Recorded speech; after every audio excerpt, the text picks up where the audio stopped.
Hi friends, எல்லோரும் எப்படி இருக்கீங்க? நாங்கள் ரொம்ப நல்லாயிருக்கோம். நான் அங்கே எங்கே வந்திருக்கேன்னா, எங்கள் அம்மா வீட்டுக்கு வந்துட்டேன். என் தங்கச்சிக்கு வந்து இன்றைக்கு பர்த்டே, அதனால் நேற்று வந்து ஷாப்பிங் போனோம். எங்கள் அம்மா வீடு வந்து திண்டுக்கல்லில் தான் இருக்குது. அங்கே பூ மார்க்கெட் இருக்குது, எல்லாத்துக்குமே தெரியும். பூவெலாம் அங்கே வந்து ரொம்ப ரேட் கம்மியாக இருக்கும். 100 கிராம் வந்து முல்லைப்பூ வந்து 40 ரூபா, ஜாதிப்பூ 100 கிராம் வந்துட்டு 40 ரூபா. அங்கே போய் பூ வாங்கிட்டு கேக் ஷாப் போய் கேக் ஆர்டர் பண்ணோம். எல்லாத்துக்குமே தெரியும், ஃபேமஸான அங்கே சிலோன் பேக்கரி இருக்குது. அங்கே தான் போய் கேக் வந்து ஆர்டர் பண்ணோம். கிறிஸ்மஸ் வரனால எல்லாமே ரேட் ஏறிடுச்சு.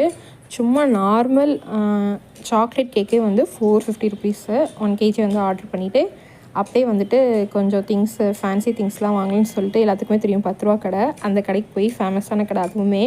அங்கே போய் எல்லாம் வாங்கிட்டு எதுவுமே வாங்கக்கூடாதுன்னு உள்ளே போவோம். ஆனால் எல்லாத்தையும் வாங்கிட்டு வந்துடுவோம். அது கடைசியில் எதுக்கு யூஸ் ஆகுதுன்னே தெரியாது. நீங்களும் அப்படி தானேன்னு சொல்லிட்டு கமெண்ட் பண்ணுங்கள். இந்த வீடியோ வந்து பிடிச்சிருந்தா லைக் பண்ணுங்கள், ஷேர் பண்ணுங்கள், மறக்காமல் சப்ஸ்கிரைப் பண்ணுங்கள். திண்டுக்கல்லேருந்து யாராவது பார்த்தீங்கன்னா கமெண்ட் பண்ணுங்கள்.